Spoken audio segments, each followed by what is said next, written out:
Alors, je me suis reconnecté ce soir et j'ai été époustouflé par l'intérêt que vous semblez porter à mes récits. Avant toute autre chose, j'aimerais éclairer quelques points que vous avez soulevés.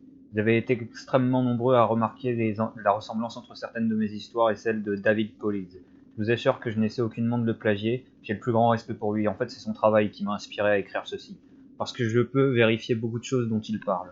On a effectivement beaucoup de ces étranges affaires de disparition, et la plupart du temps, elles ne sont pas résolues, ou alors on retrouve les personnes dans des endroits où elles n'auraient pas dû être. Personnellement, je n'ai pas bossé sur tant d'affaires de ce genre, mais je peux en partager certaines auxquelles j'ai assisté, et une histoire qui me a raconté mon ami s'y rapportant. Il y a eu beaucoup de retours sur les escaliers, donc je vais brièvement revenir dessus, et j'ajouterai également une histoire. Ils possèdent différents styles, tailles et formes, sans être tous dans le même état. Certains sont plutôt dégradés, de simples ruines, tandis que d'autres sont flambant neufs. J'en ai déjà vu un qui semblait venir d'un phare. Il était métallique et en spirale, genre à l'ancienne. Les escaliers ne montent pas à l'infini, on peut toujours en voir le bout, mais certains sont plus grands que d'autres. Comme je l'ai déjà dit, imaginez-vous que quelqu'un ait copié-collé ceux de votre maison au beau milieu de nulle part. Je n'ai pas de photos, je n'y ai pas vraiment pensé depuis la dernière fois, et je n'ai pas non plus envie de risquer de perdre mon travail à cause de ça. Je réessayerai plus tard, mais je ne vous promets rien. Vous avez été quelques-uns à ne pas bien comprendre l'histoire du gars qui a rencontré l'homme sans visage. Juste pour clarifier, lorsque l'alpiniste a atteint le sommet de son pic, il a aperçu un autre homme qui portait une parka et un pantalon de ski. C'était cet homme qui n'avait pas de visage. Désolé pour la formulation déroutante de ce récit, j'essaierai d'éviter à l'avenir. Bien, passons aux nouvelles histoires. En ce qui concerne les personnes disparues, disons qu'elles représentent la moitié des appels que je reçois. Les autres sont pour des sauvetages, des gens qui se blessent en tombant des falaises, qui se brûlent, vous n'avez aucune idée d'à quel point c'est fréquent, principalement des gosses bourrés, ou qui se font mordre par des animaux ou des insectes. On est une équipe soudée, et les plus expérimentés d'entre nous sont excellents pour trouver les personnes perdues. C'est pourquoi les affaires où on ne trouve aucune trace d'elles sont si frustrantes. Une en particulier était rageante pour nous tous parce qu'on a trouvé une trace de la personne, mais ça n'a fait qu'apporter plus de questions. Un vieil homme s'était baladé seul sur un chemin bien délimité. Et sa femme a appelé pour dire qu'il n'était pas revenu à l'heure prévue. Apparemment, il avait des antécédents de convulsions. Elle craignait qu'il n'ait pas pris ses médicaments et qu'il ait fait une crise sur le chemin. Avant que vous ne me demandiez si j'ignore pourquoi il a pensé que c'était une bonne idée de partir seul, ni pourquoi elle n'était pas allée avec lui. Je ne demande pas ce genre de choses parce qu'au-delà d'un certain point, ça n'a pas vraiment d'importance. Quelqu'un a disparu et c'est mon job de le retrouver. On y est allé en formation de recherche standard, il n'a pas fallu longtemps pour qu'un de nos vétérans comprenne qu'il s'était éloigné du chemin. Nous nous sommes regroupés et avons suivi sa trace, en nous déployant de manière à couvrir le plus de surface possible. Tout d'un coup, un appel sur la radio nous demande de rejoindre la location du vétéran, et nous y allons sur le champ. Parce que ça signifie généralement que la personne disparue est blessée et qu'il faut une équipe entière pour l'extraire en sécurité. Nous nous retrouvons et le vétéran se tient sous un arbre avec les mains sur ses tempes. Je demande à mon pote ce qui se passe et il se contente de m'indiquer les branches de l'arbre. Je ne pouvais presque pas en croire mes yeux. Il y avait une canne qui se balançait depuis une branche à 10 mètres du sol. La petite sangle sur la poignée avait été enroulée autour de la branche et ça pendait simplement là. Le type n'aurait jamais pu la lancer si haut, et il n'y avait pas d'autre signe pour indiquer sa présence dans les environs. On a regardé dans l'arbre, mais bien sûr il n'y avait personne. Personne ne comprenait quoi que ce soit. On a continué à le chercher mais sans jamais le trouver. On a même essayé avec les chiens mais ils ont perdu sa trace bien avant l'arbre. Finalement les recherches ont été abandonnées parce que nous avions d'autres obligations et au bout d'un moment, on ne pouvait plus faire grand-chose. La femme du type nous a appelés chaque jour pendant des mois pour savoir si on l'avait retrouvé. Et ça nous brisait le cœur de l'entendre perdre progressivement espoir. Je ne sais pas trop pourquoi cette affaire en particulier était tellement énervante. C'était sans doute à cause de son caractère si improbable. Ça et toutes les questions qu'elle soulevait. Comment diable ce type avait-il fini là-haut? Est-ce que quelqu'un l'avait tué et avait mis sa canne là comme une sorte de trophée farfelu? Nous avons fait de notre mieux pour le retrouver, mais c'était presque comme si on nous narguait. On reparle encore de cette affaire entre nous, de temps en temps. Les disparitions d'enfants sont les plus déchirantes. Peu importe les circonstances, ce n'est jamais facile, on a toujours peur de ceux qu'on trouve morts. Ce n'est pas commun, mais ça arrive. David Politz parle beaucoup des enfants que les équipes SAR trouvent à des endroits où ils ne devraient pas être, ou ne pourraient pas être. Honnêtement, j'ai plus entendu ce genre d'histoire que je n'en ai vécu. Heureusement. Mais je vais vous en partager une dont j'ai été témoin et qui fait partie de celles auxquelles je repense souvent. Une mère était de sortie avec ses 3 enfants pour pique-niquer dans une partie du parc où se trouve un petit lac. Les enfants ont 5, 6 et 3 ans. Elle les surveille tous de près, et d'après elle, elle ne les perd jamais de vue. Elle n'avait aucune autre personne dans la zone, enfin elle n'en avait vu aucune, ce qui a son importance. Ils étaient seuls. Elle range ses affaires et ils se mettent en route pour tourner au parking. Alors ce lac n'est même pas à 1 kilomètre dans les bois, au bout d'un chemin très clairement délimité. C'est presque impossible de se perdre en y allant depuis le parking, à moins de s'éloigner volontairement du chemin comme un idiot. Ses enfants marchent devant elle, au moment où elle entend ce qui ressemble à quelqu'un s'approchant derrière elle sur le chemin. Elle se retourne et pendant les 4 ou 5 secondes où elle les quitte des yeux, son enfant de 5 ans disparaît. Elle pensait qu'il s'était un peu écarté du sentier pour pisser ou un truc du genre. et elle demande aux deux autres où est-ce qu'il est allé. Les deux lui ont répondu qu'un grand homme, avec un visage effrayant, était sorti du bois à côté d'eux, qu'il avait pris la main de l'enfant et qu'il l'avait emmené dans les bois. Les deux gosses restants ne paraissaient pas dérangés. En fait, elle rapporte plus tard qu'ils devaient avoir l'air d'avoir été drogués. Ils avaient l'air de planer. Du coup, bien sûr, elle panique et commence à désespérément chercher son gosse dans les alentours. Elle crie son nom et affirme à un moment que elle, qu'à un moment elle pense qu'elle l'a entendu lui répondre. Mais évidemment, elle ne peut pas foncer tête baissée dans la forêt. Elle a les deux autres enfants avec elle, donc elle appelle la police et nous envoie sur le champ. Nous commençons les recherches, mais en dépit des kilomètres couverts, nous n'avons pas trouvé la moindre trace de l'enfant. Les chiens ne parviennent pas à sentir quoi que ce soit. Nous ne trouvons aucun vêtement, ni aucun buisson abîmé. En fait, absolument rien qui aurait pu indiquer la présence d'un enfant. Bien sûr, on a soupçonné la mère pendant un moment, mais c'était assez clair qu'elle était complètement dévastée par ce qui s'était passé. On a cherché l'enfant pendant des semaines avec beaucoup de volontaires qui nous aidaient, mais les recherches finissent par s'essouffler et on doit passer à autre chose. Les volontaires continuent malgré tout de chercher et un jour, on reçoit un appel sur la radio nous informant qu'un corps a été retrouvé et qu'il nécessite une extraction. Nous sommes tous restés incrédules lorsqu'ils nous ont donné les coordonnées. On a pensé qu'il devait s'agir d'un autre enfant. Mais nous nous rendons sur les lieux, environ à une vingtaine de kilomètres de l'endroit où le gosse avait disparu, et force est de constater qu'il s'agit bien du corps de l'enfant que nous avions cherché. Depuis lors, je n'ai pas arrêté de me demander comment ce gamin avait pu se retrouver là, sans trouver la réponse. Une volontaire se trouvait simplement dans le coin, parce qu'il se disait qu'il ferait aussi bien de regarder dans les endroits auxquels personne d'autre ne penserait pour avoir une chance de trouver le corps.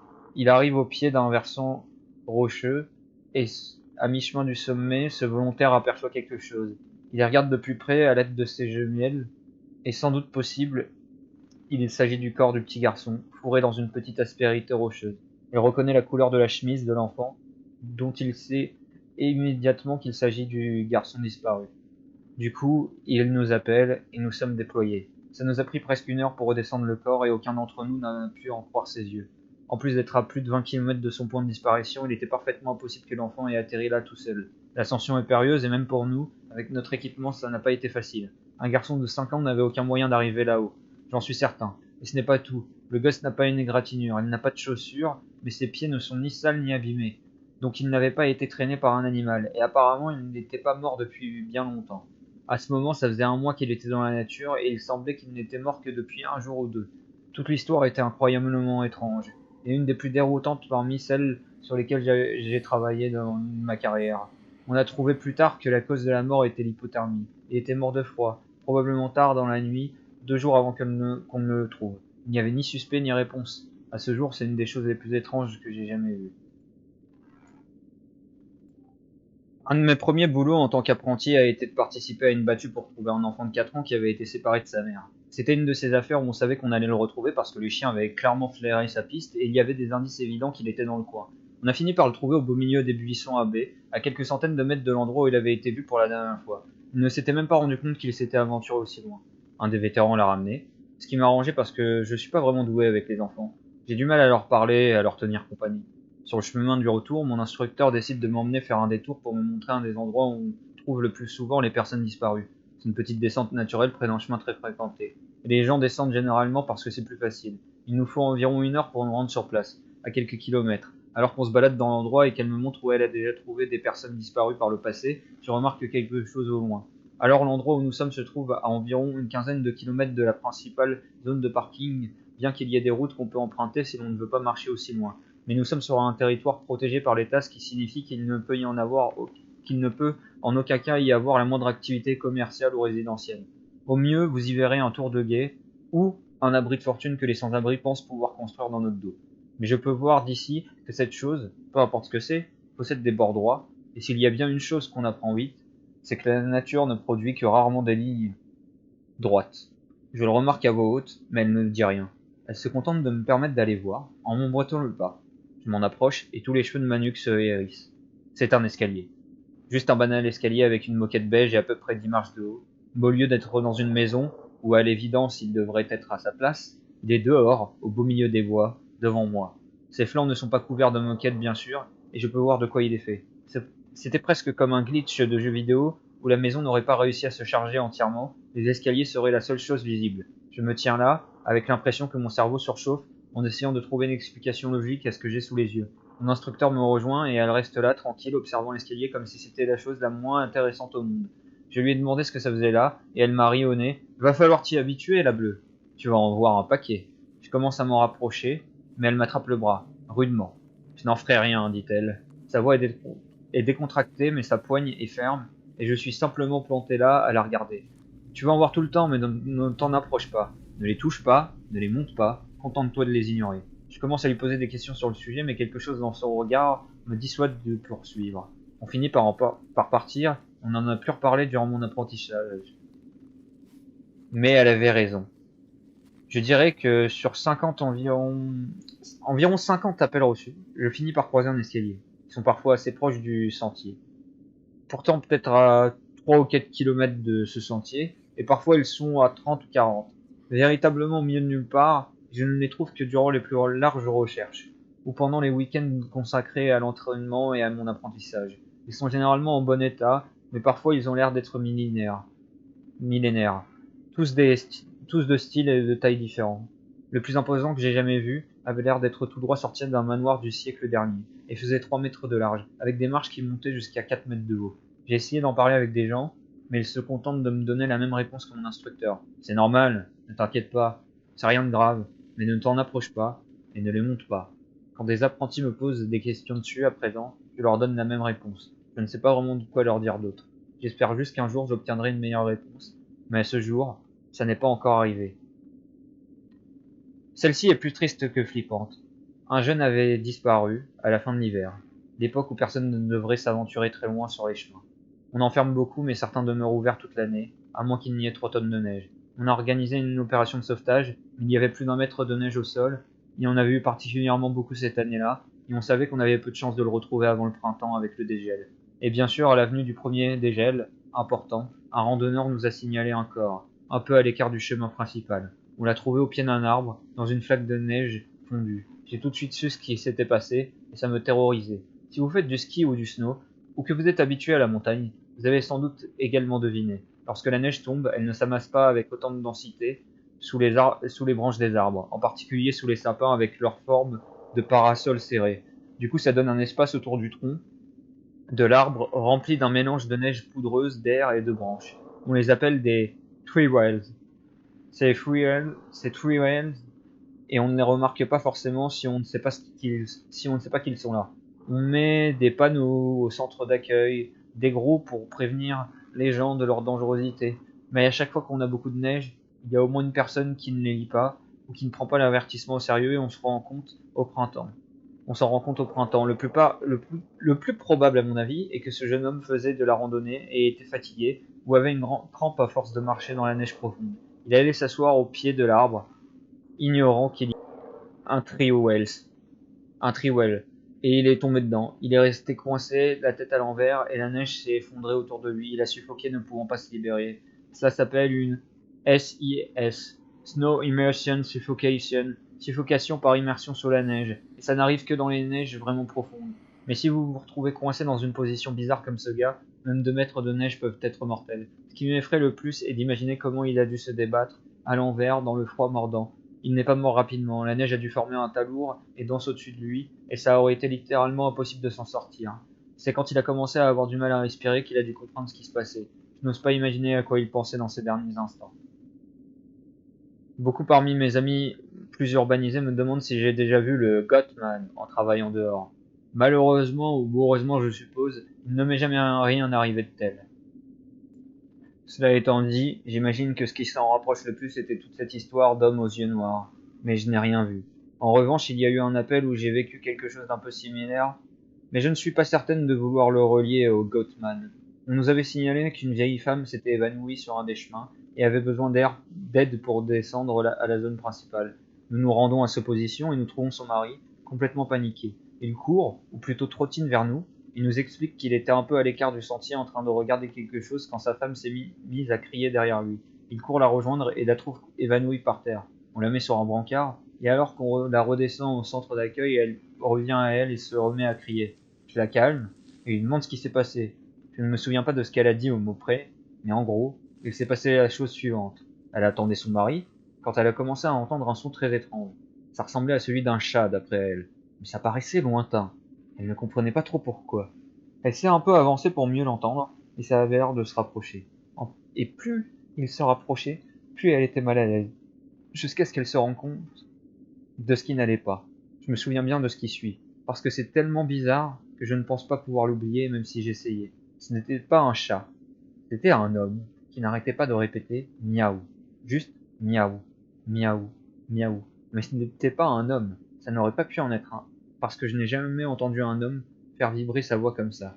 J'ai cru que mon appareil auditif fonctionnait mal, mais ce n'était pas le cas. Je l'ai ajusté, et le bruit était toujours bourdonnant, c'était horrible. Il se rapprochait mais je ne pouvais pas le voir. Et plus il se rapprochait, plus j'étais effrayé. Et la dernière chose dont je me souviens est une forme qui sortait des arbres. Je suppose que c'est là que je me suis évanoui.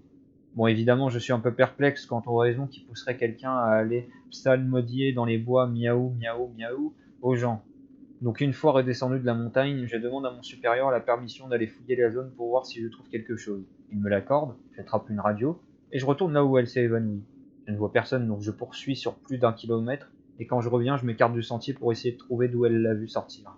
C'était presque le crépuscule à ce moment, et je n'ai eu aucune envie d'être seul dehors la nuit. Donc je décide d'arrêter en me promettant de revenir inspecter les lieux le lendemain. Mais alors que je rentre, je commence à entendre quelque chose au loin. Je m'arrête, et je demande à quiconque qui se trouve là de s'identifier. Le bruit ne s'est pas amplifié, ni ne s'est rapproché. Mais ça ressemblait tout à fait à un homme qui disait miaou, miaou, d'un ton étrangement monotone.